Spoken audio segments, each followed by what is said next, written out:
You're listening to the Online Marketing Made Easy podcast, episode number 82. Welcome to the Online Marketing Made Easy podcast. Business advice so easy, you'll feel like you're cheating. And now your host, Amy Porterfield.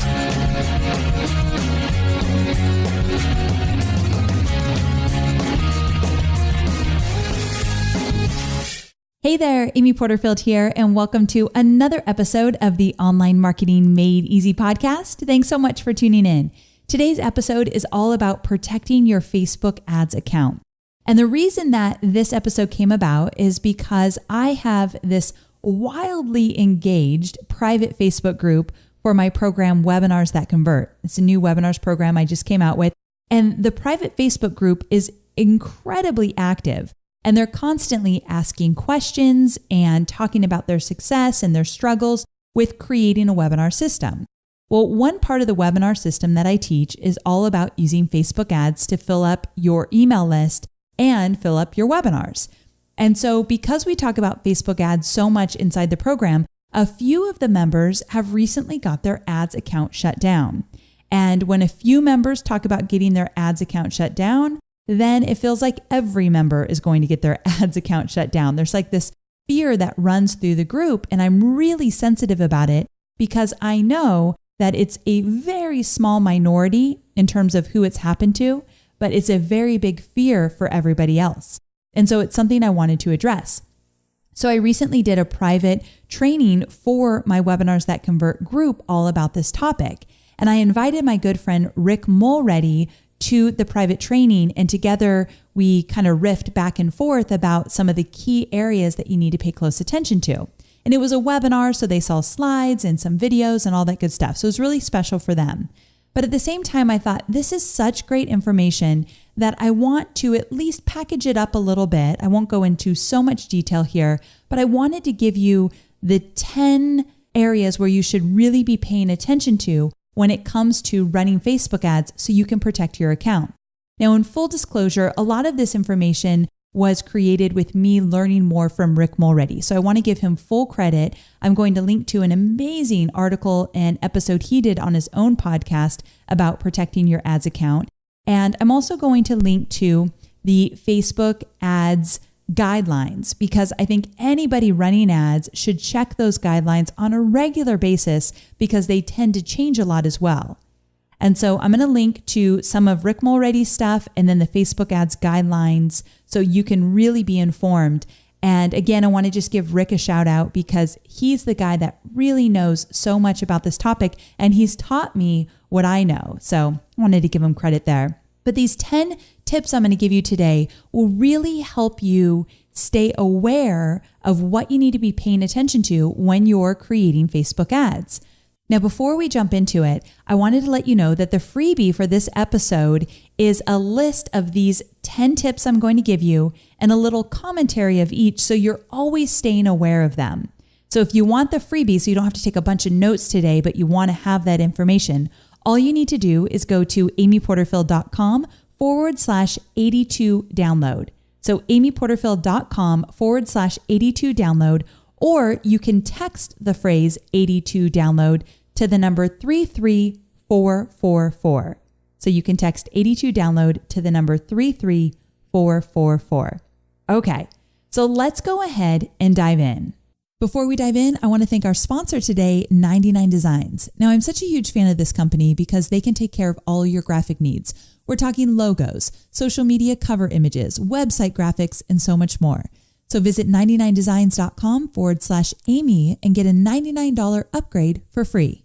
So let's jump back to our podcast.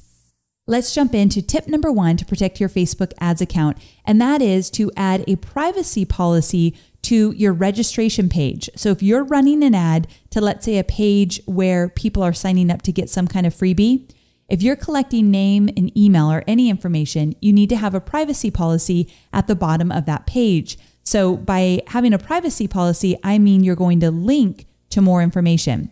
So on my show notes, I'm going to show you how I do it on my own registration page. So if you go to amyporterfield.com/82, you can see exactly how I do it, and I'll link to one of my live registration pages so you can actually link to the privacy policy. Now, I'm not a lawyer and I don't necessarily do this perfectly, so I want you to investigate this on your own, but I want to give you some tips and help you understand what goes into a privacy policy. So basically, Facebook is saying you need to disclose how you're using the information that you're collecting. So there's this great article by Justin Brook, and I'm going to make sure I link to it in my show notes, but he goes over some questions that you want to answer in your privacy policy. So questions like, what information are you collecting? How do you collect the information? How are you going to use that information? And what control does the customer have over their personal information? And how do you protect that information? So you need to answer these questions. So honestly, what you could do is find somebody who's using a privacy policy that you really like their privacy policy and you feel like it's actually saying the right thing, and you can model your own after that. My privacy policy lives on a random page on my blog. Like, it would be hard to find, but I link to my blog and it's like a privacy policy that looks like an article on my blog. So that's how I do it. And I include all this information I just mentioned. But it's important that you actually have that link. Facebook will be looking for it.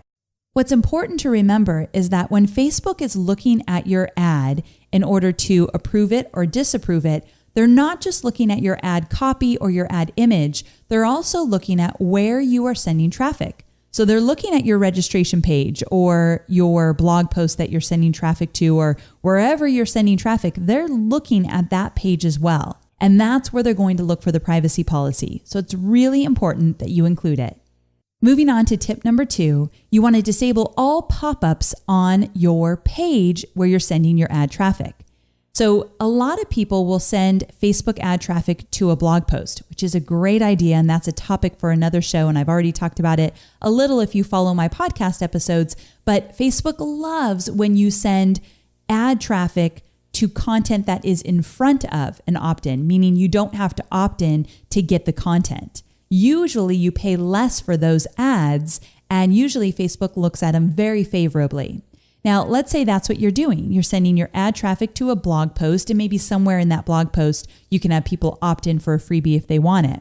Well, that's a great strategy, but you can't have a pop-up appear, let's say 20 seconds after someone jumps on your blog post. So a lot of us use pop-ups. I think they're fantastic, but you can't have them popping up on the page where you're sending your ad traffic. Facebook does not like this. It's against their guidelines, and they not only will disapprove your ad, this is one way to get your ad account actually shut down. So disable all pop-ups that appear automatically on a page where you're sending ad traffic. This is different than, let's say, a lead box. I talk a lot about lead boxes. I absolutely love lead boxes, and I use them for all my podcast show note pages. So if you went to amyporterfield.com/82, you'll see a yellow box where you can click on it, and then a box pops up. It's a lead box where you can opt in to the cheat sheet for today's episode. That's different than just a pop-up that happens automatically. So just wanted to make that clear. Disable all those automatic pop-ups. Number 3, pay attention to your reputation on Web of Trust. Now, this is one that I had to really consult with Rick Mulready, because I looked at him one day. We were at Starbucks and we were working on something, and I'm like, what is this? This is ridiculous and just doesn't make any sense to me. What's weird to me about this one is that this whole Web of Trust thing that I'm going to tell you about in a moment is totally not affiliated with Facebook. It's a third-party website review service, and it has no affiliation with Facebook. And I thought this was the weirdest thing, but it's in their guidelines. So first, Rick laughed at me because he knows I get very frustrated with this kind of stuff. And then he explained it to me and said, what you need to do is make sure that you are not sending any ads to pages that have been flagged as having a bad reputation by Web of Trust. Now, how do you know if that page has a bad reputation? Well, you'll go to www.mywot.com. So my Web of Trust, mywot.com. I'll put it in the show notes as well. So you go there and you can look up different pages and see what kind of reputation, and you can get some information if maybe one of those pages you're going after has a bad reputation. So you can look into this further. My goal with this episode today is to just make you very aware that this is something you need to look into. Now, this leads to tip number 4, which is all about lead pages. So as you may or may not know, I am a huge fan of lead pages and I use them all of the time. And I send a lot of my ad traffic to lead pages. So registration pages and opt-in pages of any kind, they typically are lead pages. Now, what you need to know here is that Lead Pages is currently working on fixing this because it seems like they got a bad rap and they shouldn't. But I guess some lead pages got some bad points against them. So with Web of Trust, they had a low score. And because of that, Facebook sometimes flags URLs that have the lead page in the URL. So it's not really anything Lead Pages has done. Maybe some of their users have kind of taken their reputation down a little bit with Facebook. And so Lead Pages is working on it. But in the meantime, they have this amazingly simple solution. And it actually looks better for your brand. So here's what you do. When you're using Lead Pages, I want you to use the Lead Pages plugin. It's really simple. So if you have a WordPress site, you're going to add the Lead Pages plugin. And then what you'll do is you'll go back to Lead Pages, you'll set up your pages just like you always do, and then you'll go over to your WordPress site, go inside the plugin, and you can make those pages live and they'll live on your blog. And you get to have a URL that has your website name in it. So for example, instead of amyporterfield.leadpages.blah, blah, blah, whatever, now because I'm using the plugin, it's going to be something like amyporterfield.com/free guide. And that's getting pulled through my WordPress site. And so it has the correct URL that doesn't have lead pages in it. And I think it just looks better because it's all my branding and really doesn't need to say anything about lead pages. We shouldn't be putting URLs out there that say lead pages in them anyway, because I think it's smarter branding to have your website / whatever it is that you're promising them when you're sending them to a landing page. So get the Lead Pages plugin. If you have a WordPress site, it works really easy. I'm telling you, it's like a few clicks. There's no big techie stuff involved because you know me and techie, we're not friends. So this one is really simple to do. Let's move on to tip number 5, and that is that your landing page must accurately reflect what is being promoted in your ad. Now, this one probably sounds like a given to most of us, right? Well, you'd be surprised though when someone reads an ad and they land on your landing page and they're confused. If there's any confusion, then you don't have good alignment between what you're promising in your ad and what you're showing on your landing page. And Facebook is looking for this. They don't want any bait and switches. They don't want anything confusing. They don't want their users to feel like they've been taken advantage of. And that reminds me, one thing I learned from Rick, and he's such a valuable resource for me because he said, Amy, you've got to think of it this way. Facebook wants to create an amazing experience for their users. Facebook wants you to feel as a user that you're taken care of. You have an awesome experience every time you jump on, and you don't have to dodge bullets here and there with any ads that might pop up. So they're looking out for their users, and that's a great thing because the better experiences that people will have on Facebook, the more likely they'll check in. And if we're running ads, the more likely they'll see our ads. And if Facebook keeps it as a good experience, then they're going to look at our ads favorably. So it all kind of goes together. It helps us as marketers. And of course, it helps those that are just users on Facebook and they just want to have a good time while they're there. So with this whole thing of having your landing page be fully aligned with your ad, sometimes you might want to go to the extreme if you're having any problems getting your ads approved and use the same colors and fonts in your ad image as you do on your landing page. So make it visually aligned and also use the same language or similar language that you're using in your ad on your landing page as well. So that's just something to keep in mind. If you're having challenges, that might help you kind of bridge the gap between what Facebook is not liking about your whole ad campaign. So making them more aligned could really help you. Now, when they're really different, that could get your ad account shut down. So remember, no bait and switches, but I can't imagine anyone in my audience doing that. So I don't really even think I need to say that. So let's move on. Moving on to tip number 6 is to be mindful of your ad copy. Now, this one is really, really important. And let me be honest, this one's frustrating and a little bit confusing because Sometimes people get away with one thing and then someone else tries that and they get their ad disapproved, or worse yet, they get their ad account shut down. So we have to remember that 80% of the time, your ad is going to be approved or disapproved by a robot.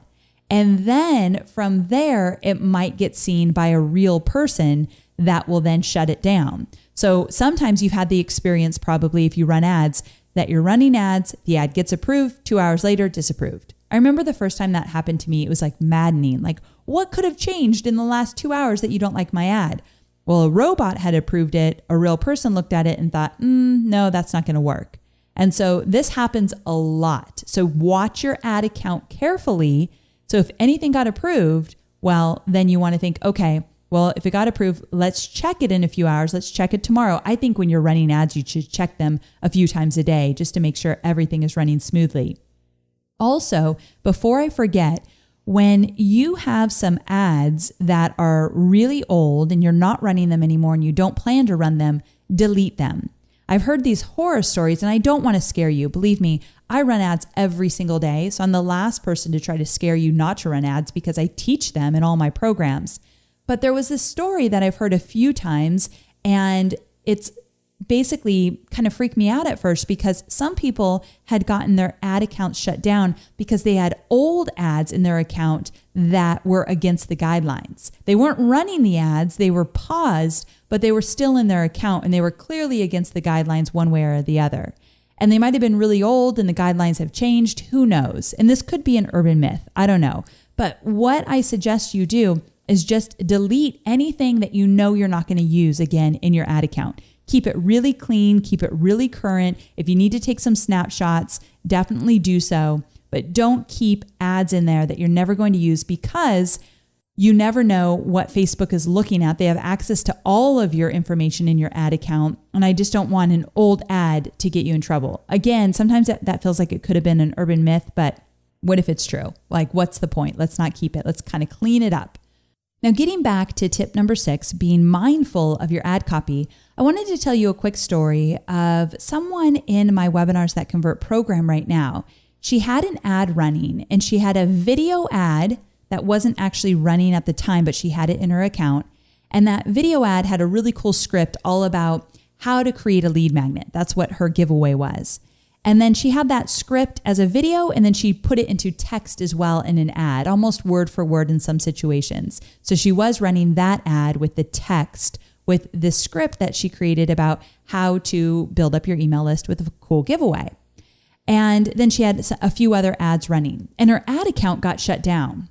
Now, when I watched the video that she created for this ad and I read the script, I thought it was fantastic. And I would never have guessed that there would have been any red flags. But when we looked into it further, I was able to get some feedback from somebody at Facebook about her ad account getting shut down. And what they told us is that you cannot over sensationalize claims. And you also can't create a false sense of urgency. So let me read you exactly what my ad rep said. She said, while we allow lead generation ads, we don't allow those that are misleading to viewers. This includes ads that overstate, overgeneralize, or misconstrue outcomes or benefits of their products. We also don't allow ads that exaggerate the urgency or importance of an offer. And so when I went back into my students' video, and the reason I'm not going to put the video on my show notes is that I just want to protect my student. She probably doesn't want the whole world to know that she got her ads account shut down.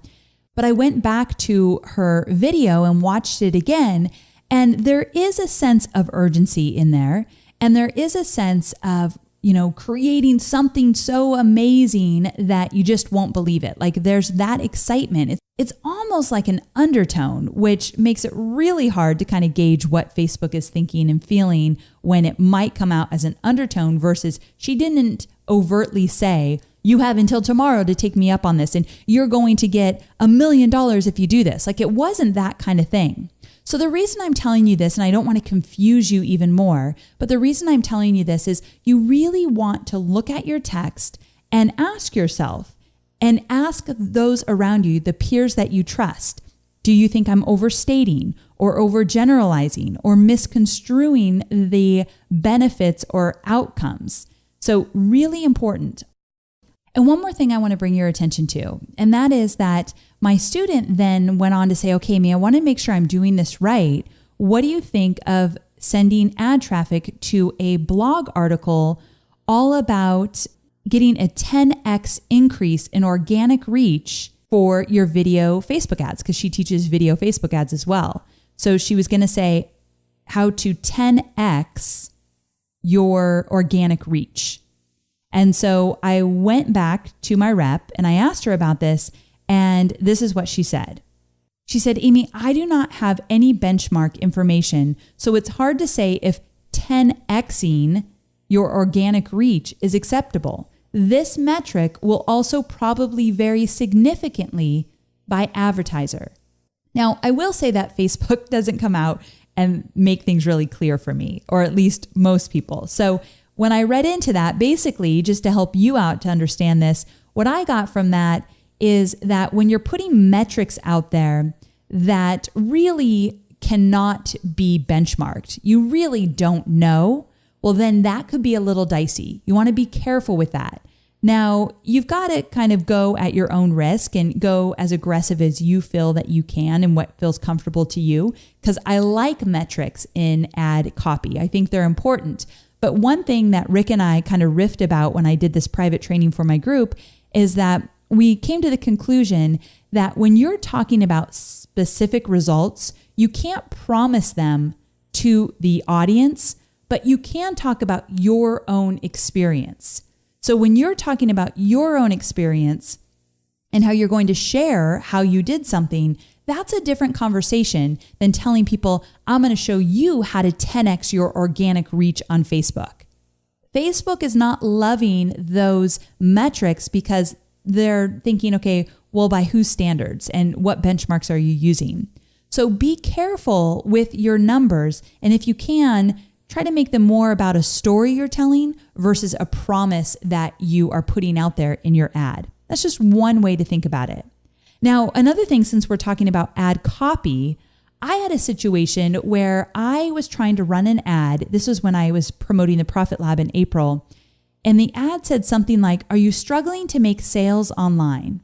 That was my first question. I always say, start your ad with an obvious yes question. And I knew my audience was struggling with that. I had done tons of surveys around it.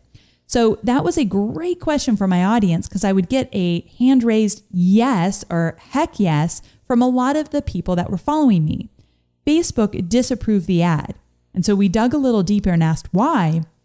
And they said, we don't want you to be negative in your ads. And I'm putting this in normal terms. They probably said it in a way that sounded like a whole different language to me. But when I finally figured it out, they don't want a bunch of negativity running through the news feeds. Like, do you feel tired? Are you fat? Are you a loser? Are you struggling to make sales? Like, that's what they're wanting to get away from. Not that we'd ever do those other things that I just mentioned, but you want to keep it on the positive. Another one of my students put out something like, is your energy lackluster and you feel like you are tired all the time?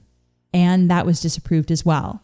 And if you think about it, if you come back to what Rick told me earlier, remember what Facebook's doing. They're creating an amazing experience for their users. Who wants to see ad after ad after ad about, are you not getting sales? Do you have zero energy? Are you overweight? Like, no one wants to see that, right? So we've got to put a positive spin to our copy, and it's going to get approved much quicker than any negative thing that we would put out there. Now, Rick also shared with me some phrases to avoid, and I love these because it really helps you understand what Facebook doesn't like. So one of those was, check out this trick. So instead of just telling them what you're going to show them, you're kind of baiting them. Like, check out this trick, click here. Or here's something so-and-so isn't telling you, click here. It's what the tabloids used to do, and they can't even get away with it on Facebook ads anymore. But I know Us Magazine would do this all the time. Do you want to see the one, or you want to hear the one big secret that so-and-so shared with so-and-so? Click here to find out. You can't bait people like that. So you want to stay away from that kind of curiosity because basically it's not with integrity. Now, in addition to that, you do want to watch out for your copy in ad images as well, because we're still on number 6, which is all about be really mindful of your ad copy. And that includes the copy in your ad images. So of course, no adult content. You're not trying to shock or disrespect anyone, nothing violent. I think these are things that are kind of a given, right? Also, you can't portray a non-existent functionality. This is something I learned a while ago. We used to put play buttons in our ad images, and this was years ago actually, because if we were sending people to a video or if there was a video on the landing page, we wanted people to click on our ad image thinking it was a video, and then it would just redirect them to my landing page where there was a video. So there was a video involved, but you can't do that. So the only time you're ever going to see on Facebook the play button in an ad is when it actually is a video ad, which are really powerful. So it might be something you want to think about because that play button gets clicks for sure. Facebook also doesn't allow before and after images, which is such a bummer. But basically what they said is that they don't want anything that takes advantage of a person's misfortune. And so you can't portray ideal body images, which is really tough for the fitness industry. I know if you're in the fitness industry, you're probably shaking your head like, saying, preach it, Amy, because this is one area that I know you guys get the bum deal, because it's really hard to put images, especially if you're in a workout outfit or whatever, and you have your midriff showing, sometimes that won't get approved. And then the before and after pictures are a big no-no. And then the whole ideal body image thing could be an issue as well. So there are ways to work around it, and you got to get creative. And I was at an event with Shalene Johnson, and she was, in the fitness industry and has a lot of her students in the industry as well. And someone asked about this, and she said, get creative. There's other things that you can do, and you don't have to show yourself in, a workout outfit that's way too revealing or whatever it might be. So, and I trust her because she definitely knows Facebook ads and she knows her industry. So keep the faith. There are things you can do. And then lastly, you don't want to use the word Facebook or the Facebook logo in any of your ads. And that's more for my social media students. If you're a social media manager or you teach Facebook like I do, you need to be really careful of that. Sometimes I can get away with putting FB instead of Facebook, but then sometimes I can't. It's really random what gets approved and what doesn't get approved sometimes. But I feel like Facebook is cracking down more, so it's better that we just stay within their guidelines. Okay, so the next tip is to create a feel-good story. And with this tip, what I mean is that we want to do just the opposite of what I just taught you. So, or not what I taught you, but what I pointed out. So instead of going down negative town with your ad, you want to give it a flip. And you want to portray happy people and excited or enthusiastic or just, overall a good feeling. So if someone sees your ad, instantly they're going to feel good about it, not like they are less than. So I won't go into this one much because I already did with the flip side of it, but just think of your next ad. Think of the image you're including, the text. Will it make somebody feel good? If it will, then you're likely on the right track.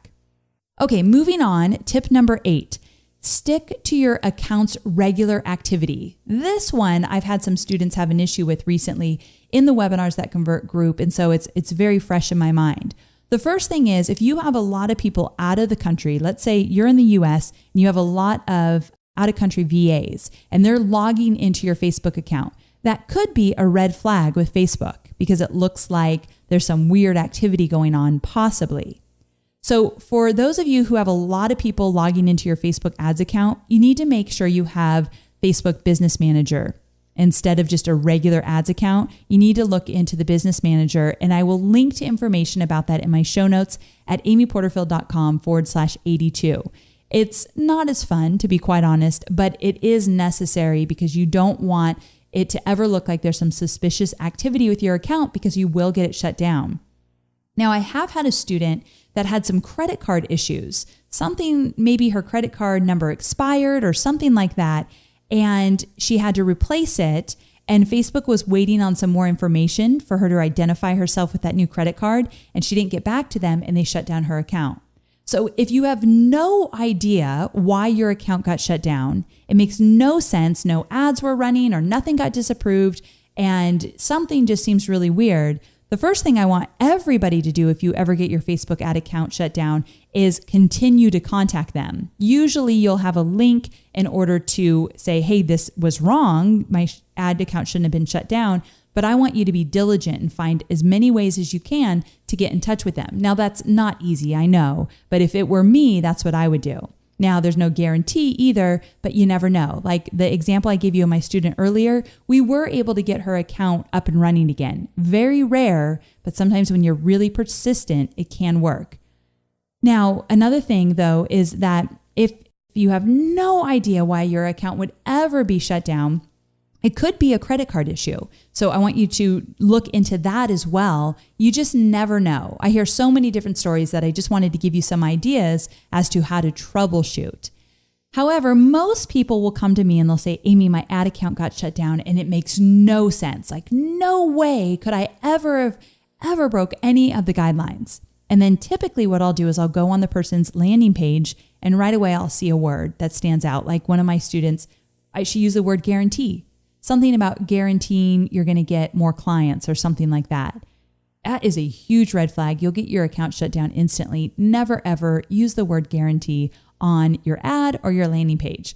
So I want you to dig a little deeper. If you feel like there's really nothing you've done, sometimes there might be. And also sometimes you get a bad situation where it might have been a little minor thing, but who knows, like why would your ad account ever be shut down? Those are the times when I want you to really push and try to get that reinstated. Again, really unlikely, but I definitely would do it if it was me. Okay, moving on to tip number 9, pay attention to your overall activity because it all adds up. Now, this one really surprised me. I didn't realize this, and then I thought, okay, actually, that makes perfect sense. So we all have a history associated with every account, and Rick talks about this a lot in an interview he did in one of his episodes. Again, I'll link to it in the show notes. But when your ads are getting disapproved, or if you have some unusual activity on your account, it all starts to add up. It puts actual marks on your account. And so what I don't want you to do is push the limits and just think, well, they'll just disapprove the ad if they don't like it. Well, if they disapprove many ads in a row, you're going to get your ad account shut down. So again, don't be fearful, just be informed and know the guidelines. So know that your ad account does have a history. Now, does that mean if you get 2 ads disapproved right in a row, you're going to get shut down? No, there's no rhyme or reason. And I don't even know if Facebook wants us to know what that rhyme or reason is. Like, it's not black and white. And I have this weird feeling that maybe Facebook likes it that way. Like they kind of want to keep us on our toes so we can't really game the system. And if that's the case, well, then we just need to make sure we pay close attention to those guidelines. And the last thing I'll tell you is that with your Facebook ads, I want you to focus on the relationship. So be casual, be friendly, and just know that I want you to focus on attracting new subscribers to your email list. I don't want you to focus on selling. Rarely will you ever see me sell anything through a Facebook ad. The only time I'll run an ad to a sales page is usually right before the cart closes. And when we are doing that, we might have some urgency in the ad, like 24 hours and the cart closes. Well, when you go to the sales page, there's a countdown timer that shows you've got less than 24 hours. That's how we know there's urgency with integrity. It really is true. So there's a difference. Remember earlier I talked about the ad copy and you want to make sure that you don't have false urgency? Well, telling someone, go do it now, click here now, don't miss out. That kind of thing is false urgency. Saying you have 18 hours before this program goes away, and then when you go to the sales page, that message is there as well, then that's more of, urgency with integrity. So I just wanted to point that out.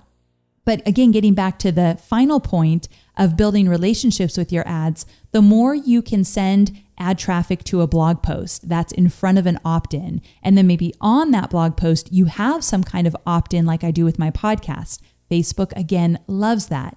The more you can give away great, valuable content without over-promising, overstating, or making it seem like the biggest deal in the world when you know that it really isn't. We've got to keep this in perspective. And the reason why I say be casual and friendly is if I was going to tell a friend that she really needed to do webinars, I can be passionate about it. Believe me, I am. And so if I was sitting down with a good friend over coffee and she had this great online training program and she's never done webinars, but she sold, a few pretty consistently through email marketing, I might say, oh my gosh, you've got to do webinars. Webinars can do this and this and this. And the greatest thing is when you do webinars, this could happen and blah, blah, blah. So I'd tell her, but I probably wouldn't say you can make $100,000 in 30 days and you can do this and be a millionaire and you've got to act now. You've got to go get this blog post. You can't wait. Like I wouldn't talk to her like that over coffee, right? So the same goes for your ads. Look at your ad and just ask yourself, would I talk to a good friend like that or just a really great customer of mine? Or does that sound a little over the top? If it does, let's scale it back a bit in order to protect your ad account.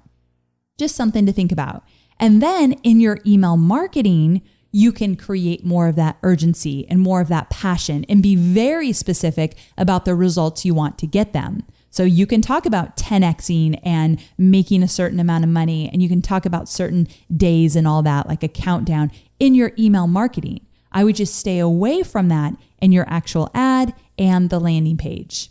But I think the biggest lesson I want you to take from this session is that 1, you need to be informed, but 2, you still need to take action. I don't want you not to do Facebook ads because you're afraid of getting your ad account shut down. I just want you to be informed. Also, I truly believe that Facebook ads are the most powerful social ad that you can do. The targeting, the ability to get out in front of people in really unique ways, and the fact that they have over 1 billion active users kind of helps a lot as well. So all of those combined, Facebook ads are definitely something I want you to have in your marketing arsenal. I just want you to be really mindful when you're creating those ads. So there you have it. I hope you enjoyed this session as much as I have. I want to thank Rick Mulready for all the help you give me in terms of understanding how to protect my Facebook ads account. As you can see, I've learned a lot from you, Rick. So thanks for being a great friend and for helping me out with this. Also, I'm going to link to a few different articles in my show notes as I promised. So make sure you go to amyporterfield.com/82 to get all of those links in case you want to dive deeper into this topic. And I created a cheat sheet with all of these tips and a little commentary on each of them that I want you to actually download, print out, and keep near you next time you set up your Facebook ads. You can get that by going to amyporterfield.com/82 download. Or you can text the phrase 82 download to the number 33444. Now, before we wrap up, a quick word from our sponsor.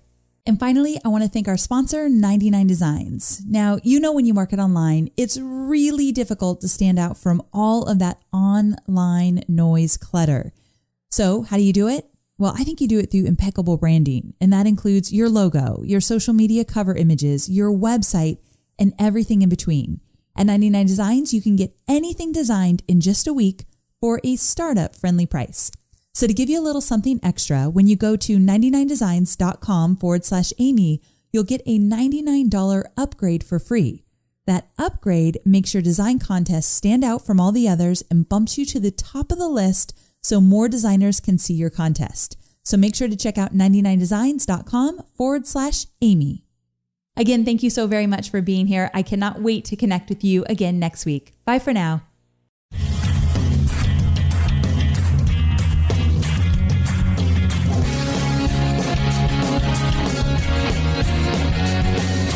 Thanks for listening to the Online Marketing Made Easy podcast at www.amyporterfield.com.